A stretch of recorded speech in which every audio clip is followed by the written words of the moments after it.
नमस्कार, बहुत स्वागत है आपका। आप देख रहे हैं ग्रैंड धर्मा सन्मार्ग। पौराणिक मान्यताओं के अनुसार देव उठनी एकादशी, जो कार्तिक माह के शुक्ल पक्ष की एकादशी को कहते हैं, इस दिन श्री हरि विष्णु जो आषाढ़ माह के शुक्ल पक्ष की एकादशी को 4 माह के लिए सो जाते हैं और इस दिन कार्तिक शुक्ल एकादशी को जगते हैं, तो 4 माह की इस अवधि को चतुर्मास कहते हैं। और देव उठनी एकादशी के दिन चतुर्मास का अंत हो जाता है और यहाँ से शुभ मंगल कार्य शुरू हो जाते हैं। भगवान शिव जो इन 4 महीनों में पूरे सृष्टि का संचालन कर रहे थे, अब श्री हरि विष्णु करेंगे और शुभ मंगल कार्य भी शुरू होंगे। तो वैसे तो साल भर में पूरे 24 एकादशी होती है, लेकिन सोमवार के दिन देव उठनी एकादशी होने से इस दिन का महत्व बढ़ गया है। शास्त्र कहता है कि इस एकादशी का व्रत रखने से पितृ मोक्ष को पाकर स्वर्ग चले जाते हैं और जो व्यक्ति इस एकादशी का व्रत रखता है वो पितृ पक्ष के 10 कुल, मातृ पक्ष के 10 कुल और दूसरे पितृजन वैकुंठवासी भी हो जाते हैं। तो ये व्रत यश, कीर्ति, वैभव, धन, संपत्ति, संतान को उन्नति देने वाला है, इसलिए देव उठनी एकादशी का व्रत जरूर रखना चाहिए।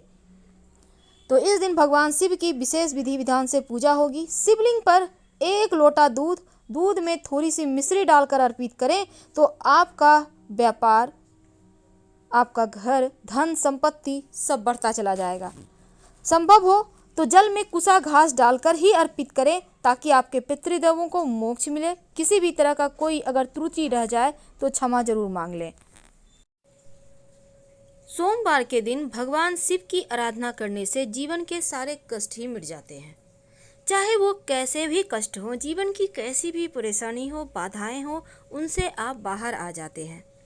शिव जी की आराधना करने वाले को कभी भी जीवन में कोई भी ग्रह बाधा परेशान कर ही नहीं सकता। शिव जी पर तमाम तरीके के चीज़ें, वस्तुएं अर्पित की जाती हैं ताकि आपके जीवन के परेशानियों को दूर आप कर सके। जब संसार को बचाने के लिए शिव जी ने विष पिया था, तब विष जो पीने के बाद उनके कंठ में विष उन्होंने रख लिया था, तब यहाँ पर उनके कंठ में असीम जलन पूरे शरीर में हो रहा था। और यहाँ पर समुद्र मंथन की कथा में भी ये बात आती है, विष्णु पुराण, भागवत पुराण में भी वर्णित है कि समुद्र मंथन के दौरान जब संसार को बचाने के लिए भगवान शिव ने विष पी लिया था तो उनका पूरा कंठ ही नीला हो गया था। और इस विष के प्रभाव से शिव और उनकी जटा में बैठी देवी गंगा पर भी जब ये प्रभाव पड़ने लगा, ऐसे में समस्त देवी देवताओं ने शिव जी को दूध ग्रहण करने का आग्रह किया। और जैसे ही शिव जी ने दूध ग्रहण किया तो उनके शरीर में विष का असर कम होने लगा। हालांकि उनका कंठ हमेशा के लिए नीला हो गया और उन्हें एक नया नाम नीलकंठ मिल गया। और तब से शिव जी पर दूध अर्पित करने की परंपरा चली आ रही है। लेकिन क्या आपको पता है, शिवलिंग पर तमाम वस्तुएं अर्पित करने के साथ अगर आप दूध अर्पित करते हैं तो क्या होता है? देखिए, शिवलिंग पर दूध जो चंद्रमा से संबंध रखता है, इसे तो अर्पित करना ही है और दूध से स्नान कराना है। इसके बाद जल से स्नान कराएं, फिर उन्हें चंदन लगाएं, 1 मुट्ठी चावल जरूर अर्पित करें। आप अगर चाहें तो ज़्यादा भी चावल ले जा सकते हैं, पर अपनी हाथ में मुट्ठी में लेकर ही चावल शिवलिंग पर अर्पित करें और बचा हुआ जो चावल है वो वहीं पर आप मंदिर में छोड़ दें या किसी को दान कर दें। लेकिन शिवलिंग पर 1 मुट्ठी चावल जरूर अर्पित करें। अगर उतना नहीं है तो 1 दाना भी चावल अर्पित कर दें तो जीवन में अन्न, धन, वस्त्र की कमी नहीं होती। इसके साथ ही भांग, सुपारी, बिल्वपत्र और धतूरा अर्पित करें। लेकिन जब सुपारी अर्पित कीजिएगा तो सुपारी में लाल कलावा लपेट कर ही अर्पित करें। सिर्फ सुपारी यानी बिना वस्त्र का अर्पित ना करें। और अर्पित करते समय पान के पत्ते के ऊपर लौंग, इलायची, सुपारी और मीठी वस्तु जरूर रखें। और दूध को धर्म के और मन पर प्रभाव के दृष्टिकोण से सात्विक माना जाता है और गाय का दूध सबसे ज़्यादा पवित्र होता है। इसलिए शिव जी को अगर आप रुद्राभिषेक करते हैं तो दूध से कीजिए, आपकी समस्त मनोकामनाएं पूरी हो जाएगी। वैसे आप कुछ और नहीं भी करें तो आप जल में थोड़ा सा दूध मिलाकर नमः शिवाय का अनवरत जप करते हुए शिवलिंग पर अर्पित कर दें। ऐसा करने से जीवन के कष्ट कम होते हैं। अगर आपको भी मानसिक तनाव रहता हो तब सोमवार के दिन आप नहाने के पानी में 1 चम्मच दूध डालकर नहाएं। आपकी चिंताएं धीरे धीरे कम होने लगेगी। आपने एक कहावत सुनी होगी, दूधो नहाओ पूतो फलो। इसका मतलब यही होता है कि अगर नहाने के पानी में 2-4 बूंद भी दूध डाल दिए जाएं तो जीवन की सारी परेशानियां समाप्त हो जाती है। तो दूध के प्रयोग से कैसे दैत्यता दूर करेंगे? देखिए, इस सोमवार के दिन एक छोटा सा प्रयोग कीजिएगा। रात में सोने के पहले एक पात्र में दूध ले लें। अब उसमें एक चांदी का सिक्का और थोड़ा सा शहद डाल दें। अब इसको याद रखिए, सोमवार की रात। वैसे आप पूरे में साल में कभी भी सोमवार की रात में कर सकते हैं। अब जब आप इसको डाल दें तब इसको आप चंद्रमा की रोशनी में रखें। अब आप अपने घर के मंदिर में शिव जी के सामने बैठकर एक मंत्र है उसका जप कीजिए। ओम दारिद्र दुख दहनाय नमः शिवाय। ओम दारिद्र दुख दहनाय नमः शिवाय। इसके बाद मंत्र जप करने के बाद इस दूध को प्रसाद के रूप में ग्रहण करें। अगर आप कर्जों से परेशान हैं, जीवन में समस्याएं एक के बाद एक परेशान करें, धन की समस्या बहुत ज़्यादा है, तब एक बार बटकेश्वर महादेव के शरण में आ जाएं। कर्जों से की समस्या से, धन की परेशानी से आसानी से आप बाहर निकल आएंगे। सबसे पहली बात तो बट का वृक्ष यानी बरगद का पेड़ आपके घर के आसपास है तो वहीं पर आपको जाना होगा। सोमवार के दिन ये प्रयोग करना है, लगातार 3 सोमवार करना है। 1 लोटा जल में 1 चुटकी पिसा हुआ चावल, 1 चुटकी हल्दी लेकर आप किसी भी बरगद के पेड़ के नीचे चले जाएं और वहां पर जल अर्पित करें और बटकेश्वर महादेव को प्रणाम करें। यानी जल अर्पित करना है जड़ में, लेकिन प्रणाम करना है बटकेश्वर महादेव को। इसके बाद थोड़ा सा जड़ उससे वहां पर से पेड़ से तोड़ कर ले आएं। अब इस जड़ को आप लाल धागे के सहारे बांधकर अपने पॉकेट में रख लें, पर्स में रख लें, अपने बैग में रख लें, या आप चाहें तो अपने व्यवसाय स्थल पर रख लें। आप चाहें तो गले या बाह में धारण कर सकते हैं। धन की मुश्किलें भी दूर होगी, कर्जों की समस्या से मुक्ति मिल जाएगी। आइए अब जानते हैं एक छोटा सा प्रयोग जो जीवन के सारे कष्टों को धर लेगा, दूर कर देगा। कई बार क्या होता है, शत्रु बहुत परेशान करते हैं, आप हार चुके होते हैं कि क्या करें, कैसे भगवान हम इस परेशानी से बाहर निकलें, कैसे हम तमाम बंधनों से मुक्त हो जाएं।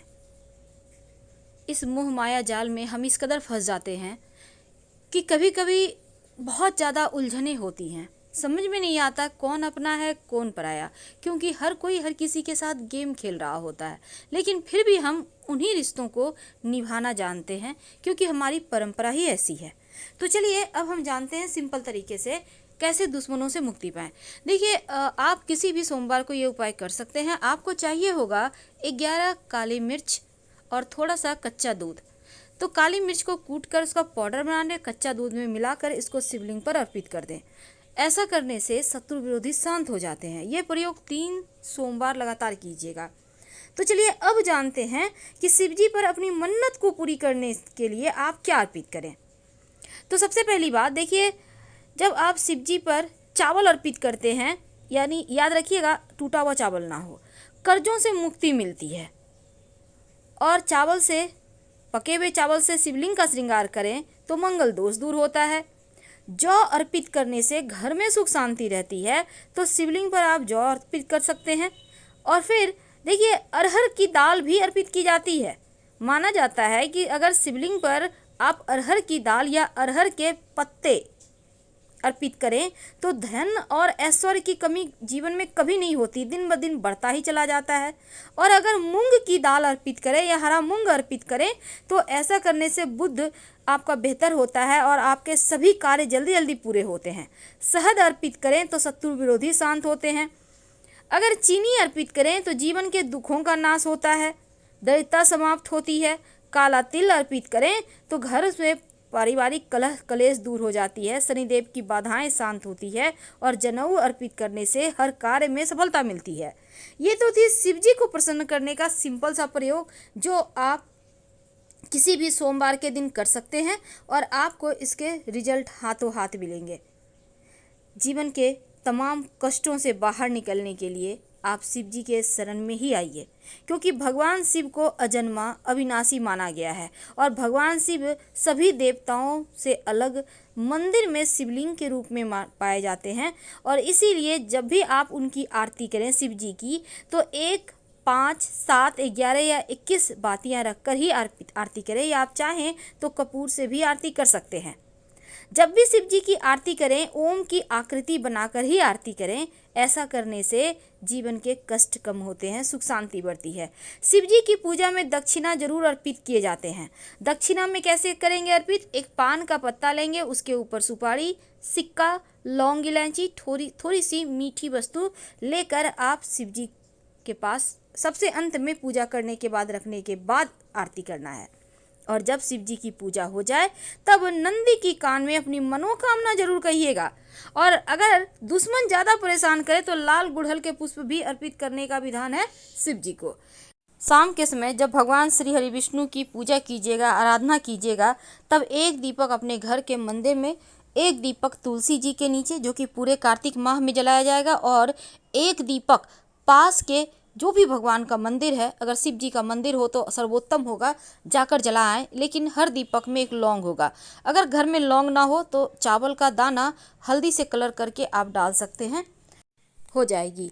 तो कार्तिक के महीने में कुछ खास काम है जो नहीं करना चाहिए, जैसे कि चंद्रमा का दुष्प्रभाव से बचने के लिए आप काम भाव से दूर रहें, मांसाहार और मछली शराब से दूर रहें, यानी तामसिक भोजन ना करें, बैंगन, दही, करेला, जीरा मत खाएं। मूली भी, वैसे मूली खा सकते हैं लेकिन कार्तिक माह का पालन करते हैं तो मत खाएं। और जैसे कार्तिक के महीने में उड़द, मूंग, मसूर, चना, मटर, सरसों यानी राई नहीं खाना चाहिए। तो कुछ ऐसी चीज़ें हैं जिसका आपको पालन करना है। और अपने घर के मुख्य दरवाजे पर रंगोली बनाकर ही रखिए।